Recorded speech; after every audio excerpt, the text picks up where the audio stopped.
May I please have your attention, please? 2022, take it back to '01. Back when yelling "F" was shocking and fun. Back when Musketeers exploded onto the scene. Britney and Justin were in sync, know what I mean? Steven Tyler screamed he didn't want to miss a thing. Back when Carson Daly dominated the screen. Back a couple decades before I felt old. Before Janet Jackson had a whole nipple exposed. Whoa.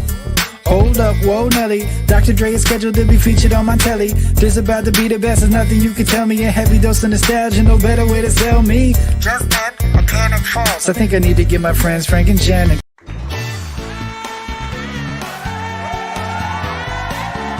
It's Theme Park Thursday Live with Dillos Diz.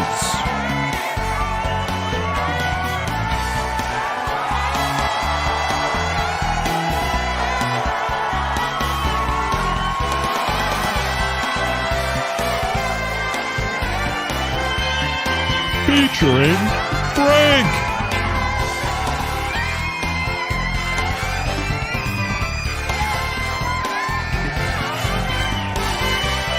And Jen.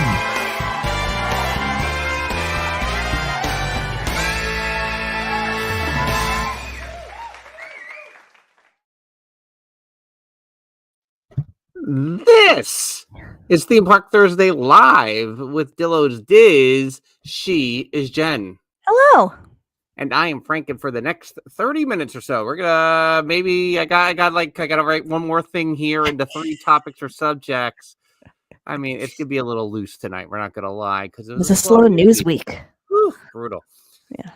But we are here to chat it up with all of you in our chat for the next 30 minutes or so before we take it over to DillosDizResort.com. That's our Patreon with memberships beginning as low as $1 per month. DillosDizResort.com. Last night I was talking a little bit about Lenny Burrows over there and starting to plant the seeds of a new show coming later this year. So that was last night over at DillosDizResort.com. Something new and exciting.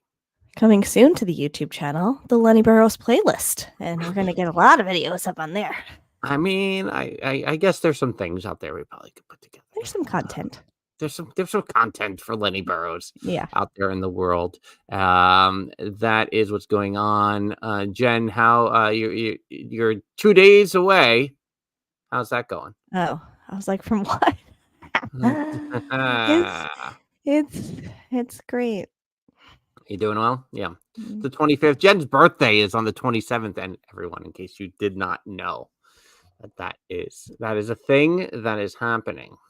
It's great. Anyway, Jeffers was worried we wouldn't be here because the Islanders are down 3-2-0. And also Lewis is mentioning the explosion of equipment behind me. So I was talking about this right before we came on. Mr. Schneidello has been sick this week, and right before he got sick, we started moving stuff around in the office, and then it just sort of stayed here. So I was trying to use the lights as a way to cover up just some stuff. They were in here kind of haphazardly the other day too, but that's fine. It looks so official, like I'm in a fancy studio, and I am Snidillo Studios. Snidillo Studios. So, like I said, for the next half hour or so, we had a pretty awesome podcast drop today. We're just gonna put it to say it's awesome. We're not gonna dillo that. Tom and Michelle from the Hyperion Adventures podcast joined us for a very fast hour of chit chat, all the Disney stuff, lots of Once Upon a Story. I call it Once Upon a Story in my brain because to me it's like Tom and Michelle's story of their, like it's just like everything. So Once Upon a Studio, but Tom and Michelle shared their story, some Run Disney stuff. There's a Southern California trip recently, so lots to check out, lots of good talk in that 1 hour. And it's always good reminders for us when it's the doldrums of January.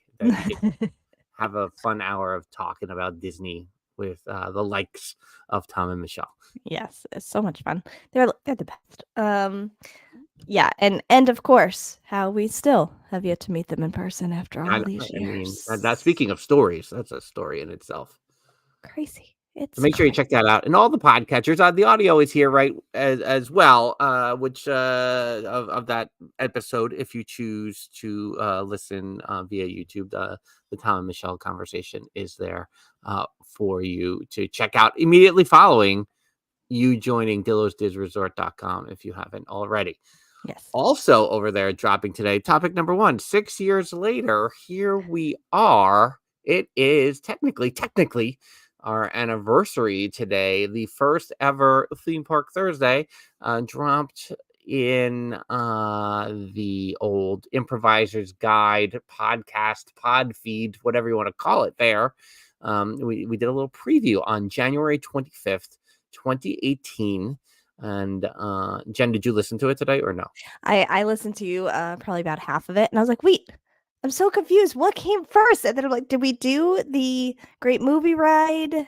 No, the Great Movie Ride was Improviser's Guide in Just as general, a thing. Okay. summer 2017. Right.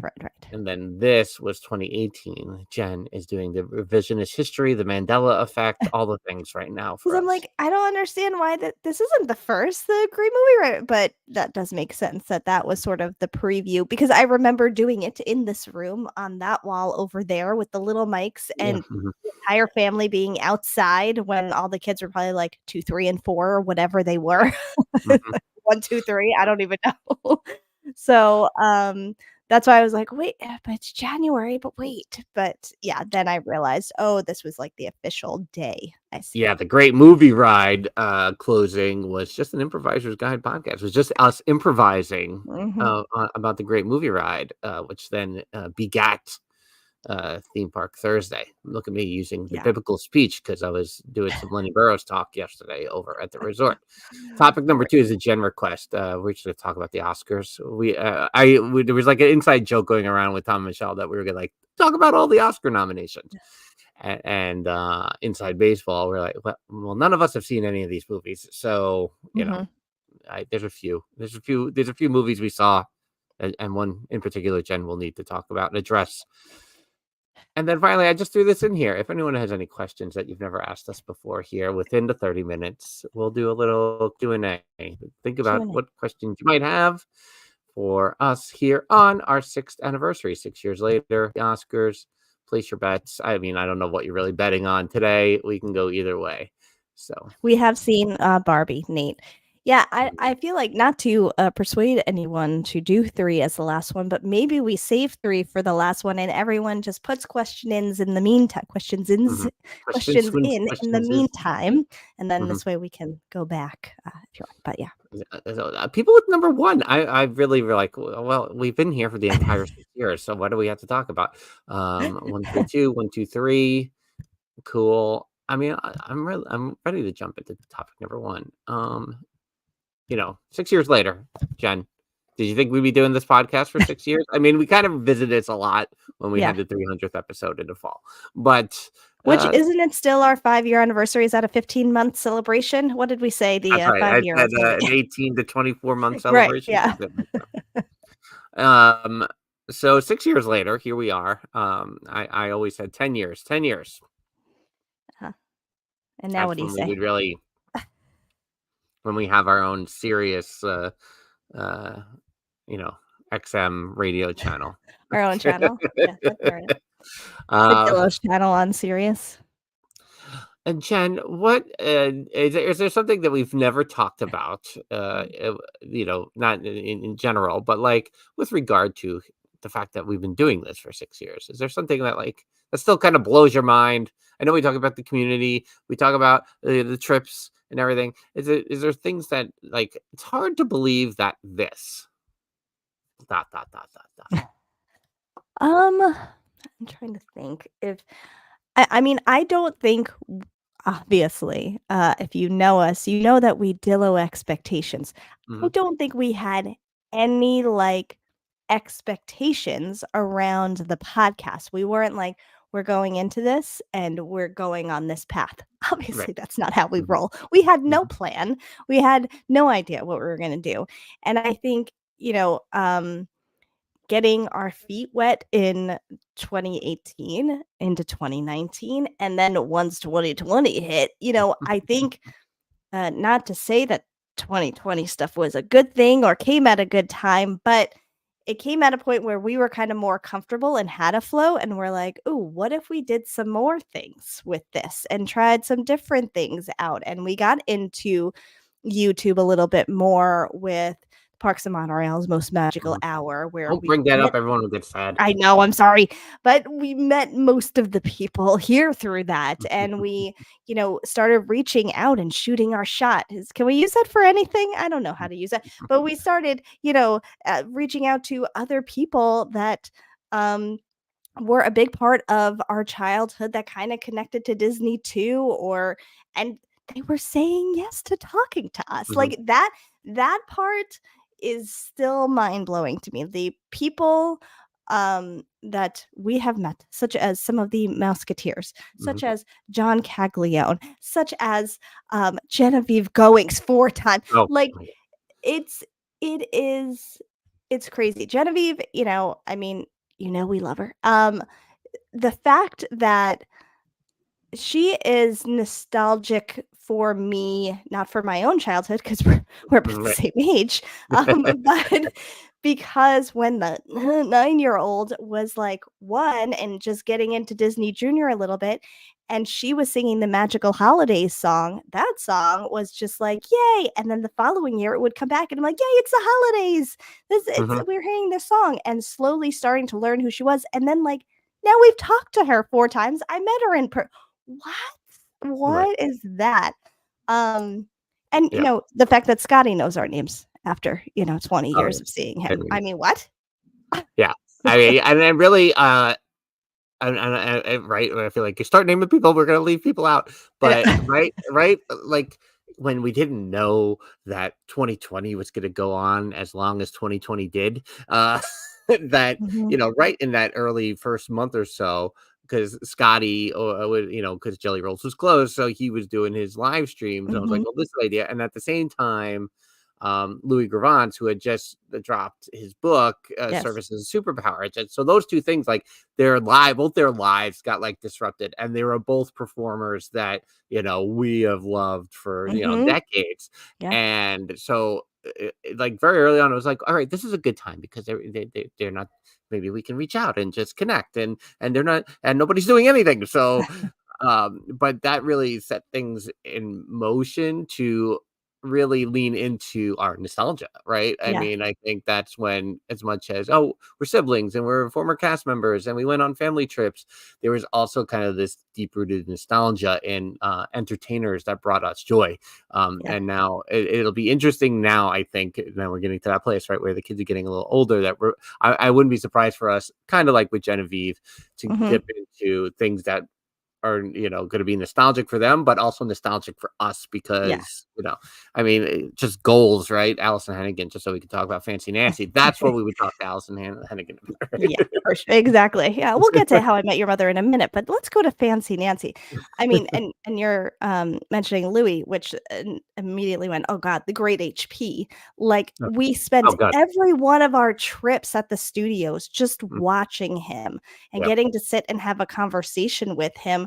And in kind of the same way of a studios connection for Wesley Mann, who Yeah. played the Right. caterpillar on Adventures of like what? Right. And I don't know. I mean, I think we said it. I don't know if we said it to Terry Ward. Hmm. Uh, Great HP. parentheses, great HP, comma, Jack Diamond, Yeah. or Wesley Mann. Hey, I think he took that guy's wallet. Back to the Future 2, Adventures in Wonderland.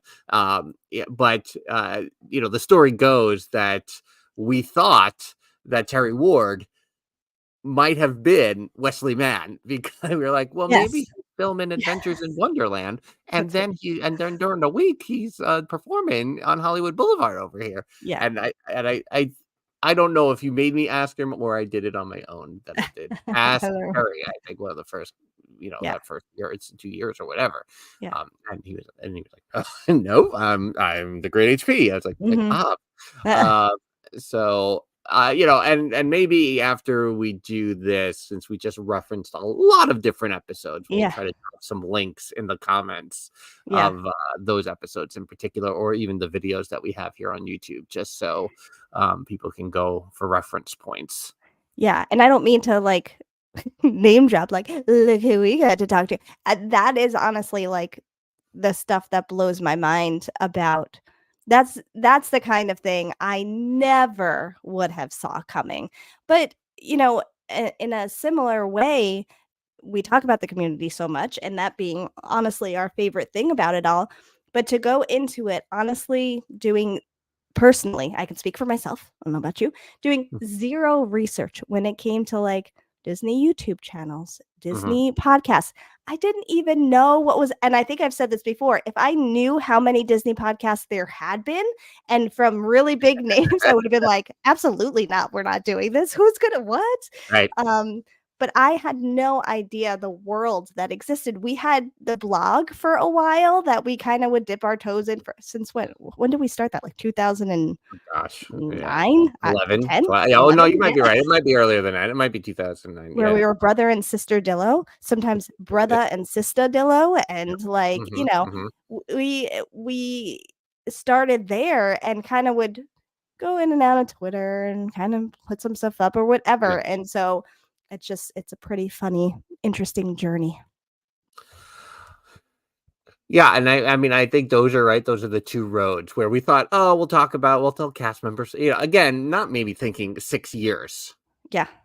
I think the idea of, well, maybe we'll visit a little bit more and we'll be with the kids so we could start connecting our family trips to our working days to our current trips with the kids. Like, I think that was like kind of the triangular three pieces that we were putting together. What we did not anticipate was the connections with the community and the connections to our nostalgia in the form of the guests that we've had. If you would have told me when you start this podcast, within the first 6 years, you would have met several Musketeers and seen the party reunite, and you would see them perform live twice, I would have said, I just would have said, what? Right. Never. There's no way. Yeah. So we'll leave it at that for now, but we'll drop a bunch of links in here if you're checking out checking this out on a replay or whatever. I'm going to leave it to Jen just to turn it over to the Oscars. We mentioned with Tom and Michelle briefly the Wish being left out, no music. We knew already the music from Wish wasn't going to be considered. It was like it didn't make a final round or something like that. I saw a tweet about that. But Elemental gets a Best Animated Picture. Now, former Musketeer Ryan Gosling gets nominated supporting actor for Barbie. Barbie gets nominated for Best Picture. And then that's when the Oscars start doing the Oscars. That's when they start getting Oscar-y. Very Oscar-y. So Jen, I'm just gonna stay quiet for a second while I link the post show into the Discord here for everyone, and you can just get the ball rolling. Just dust off my soapbox. Just make sure it's nice and clear for me to step up and rant a little bit. I just want to start by saying Ryan Gosling, former Mouseketeer. We have loved him since he was a youngin'.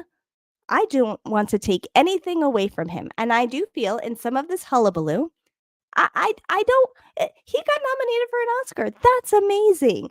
He is well-deserved in being nominated for an Oscar, and bravo, and nothing should be taken away from him. And I don't like the comparison of he did, she didn't, because let's just talk about why she didn't, but he did, and that's great. That should stay there. It has, I don't like the crossover where like, well, he shouldn't have almost, and it's like, However,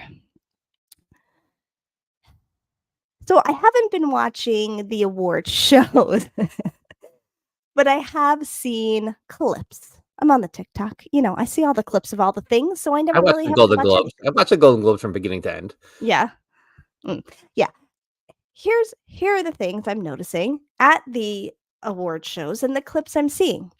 We're making bad jokes about the Barbie movie, which only back up the exact point of the Barbie movie. And then in other ones, we're acting like Ryan Gosling can't sing. Do we want to say all the performances he's done throughout his career? Get your facts straight. Okay. Mhm. So I think it's just very interesting that the Hollywood has taken a movie like Barbie, which was well written, well crafted, put together in such an interesting way. Mhm. Even how they did the movie with the green screens and the miniatures and all these Mhm. things that they did. It's all very like all the behind the scenes. It's very cool. The story of the Barbie movie is not about Barbie. It's not about a doll. It is about exactly what Hollywood just did with these Oscar nominations. Because and I saw Lewis say like, should Barbie have really gotten like right we can argue that too, whether it was worthy of an Oscar nomination, but the point of the movie is that everything is sort of handed to men and men get all the things and men da, da, da. And here is a woman who wrote and directed the movie, and then another woman who stars in the movie and brings this character to life. And again, nothing should be taken away from Ryan, but the person you choose to give an Oscar nomination to is Ryan. Greta, do I have her name right? Greta Gerwig, yeah. Yes, Mhm. she did not get a nomination, right? Correct. She Is did not. only right. So only the man in this scenario got the nomination. Well, You America all Ferrera got nominated for supporting actress. okay, So, fair enough. And that speech, she deserves it just for that yeah, speech. I mean, right. Mhm. but it is art imitating life, imitating art, and all the jokes that are being made. It's wild that there's no like it it is just complete irony. Just watching it is just irony of seeing these people host award shows, making bad jokes, attacking Barbie for being like this movie about a plastic doll, which it's not, and obviously you didn't do any research on. And there's so many better jokes you could have made and things you could have said and ways you could have gone about all of this. Anyway, I'll stop for now. Yeah, I mean, and I what I didn't look up before this was whether or not Greta Gerwig gets a nomination if she has a writing credit that puts her in the screenplay category. Because the thing they always will say is, and maybe she's a producer too, I don't know, but they'll be like, well, Margot Robbie has the producer nomination for Barbie. She's a producer on, so that is Mhm. where that is always the kind of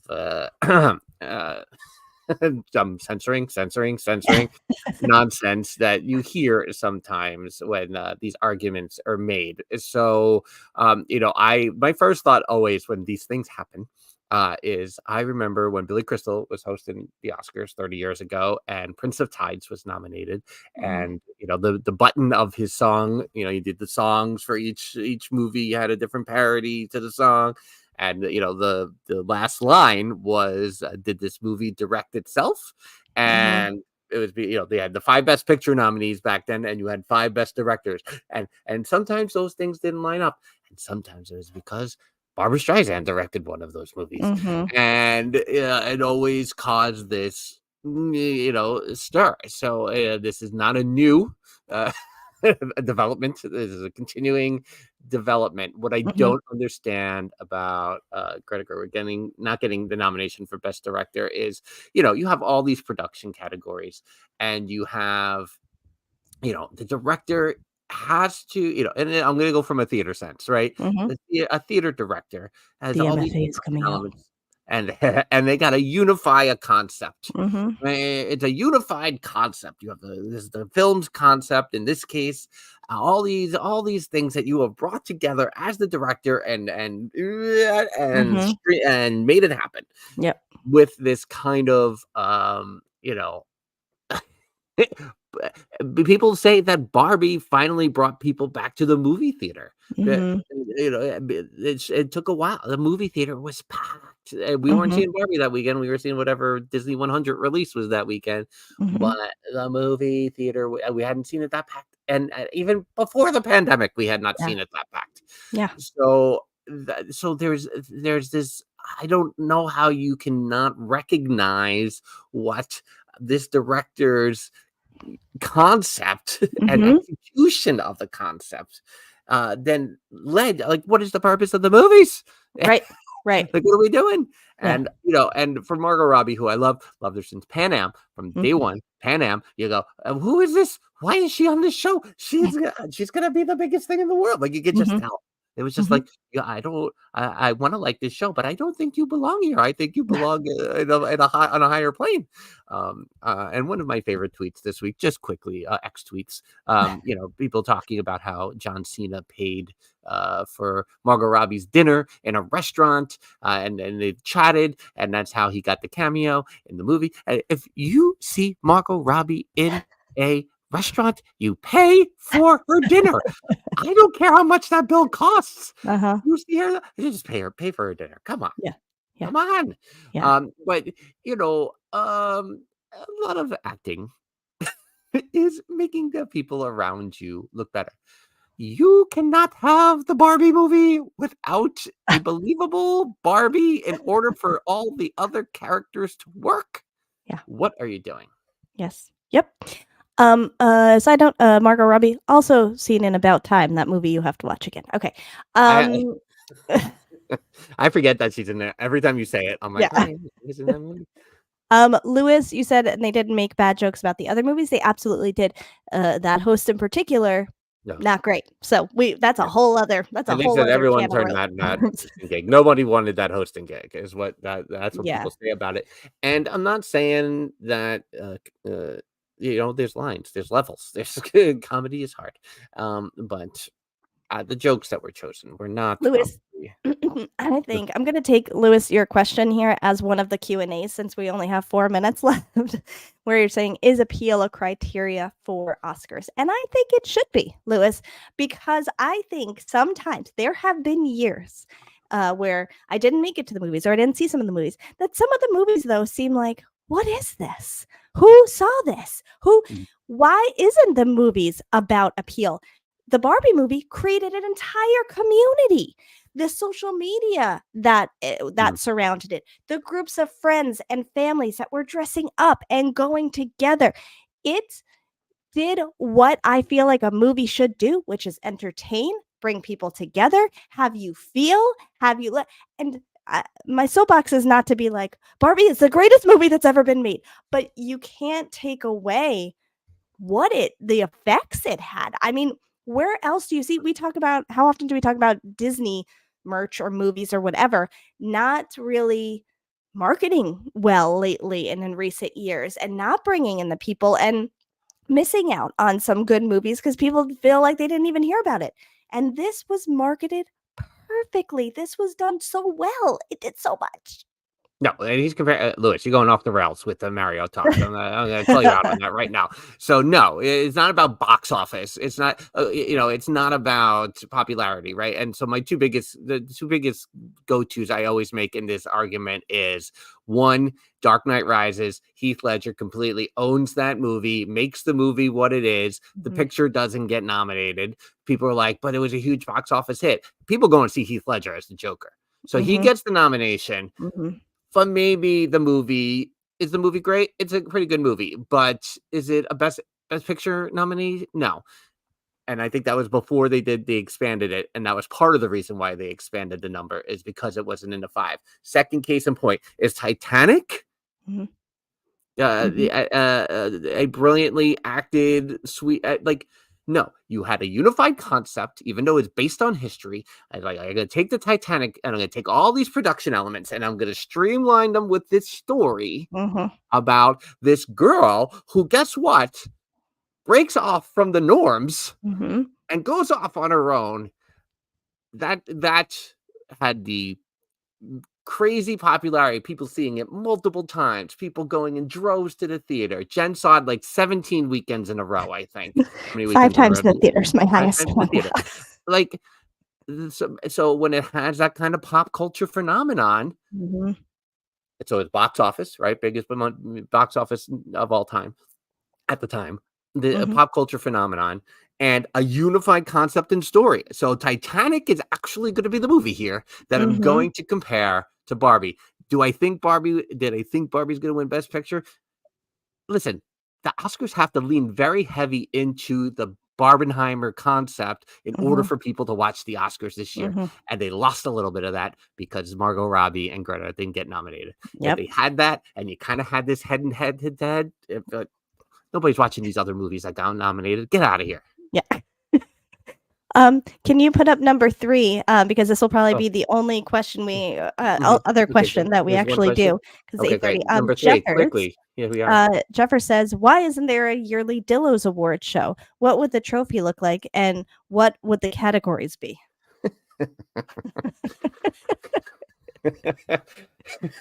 And now for the right, the movie that we didn't want to be good but turned out to be very good. Or the TV actor that we were worried about but turned out to be very good in this role. A lot of dilloing. The Dillos. There'd be a lot of dilloing. I think there would be mostly just nostalgic awards. The best commercial from 1985, and the award goes to. That's what our award show would be. It's the Polly-O string cheese in the pizzeria. Hooray. The best Disney Christmas parade, and the nominations are 1992, 1989. Right. So the Dillos, what would the trophy look like? The trophy should it be like a Papadillo, like with a mustache or something? Like right, the mustache and the glasses, like just I don't know. I'm trying to think if there's something better than that would be. Oh, interesting. I don't know. I have to think about that. I know we have to think about that one. What the trophy would look like. Well, now something we probably have to put together. So thanks, Jeff. Yeah, it sounds like something for Dillo Studios to do. Right along with our coming soon 3rd annual Super Bowl production. That's right. It was just started for. We have some things in there. We're hoping we're on a course now because the Bills with the wide right, but we have we're hoping for. I mean, we're at least I'm definitely hoping for the Lions in this case, but I was already pulling for the Lions. We're well past time here with our 3 topics that we didn't have. I mean, I'm sure we'll get into the movie thing a little bit more over at dillosresort.com. I'm reaching out to those vendors. We'd like to have you on the show to present you. Right, everyone who's been a guest now are the presenters of all of the Dillo. Oh, hi. Yes, we'd love for you to present.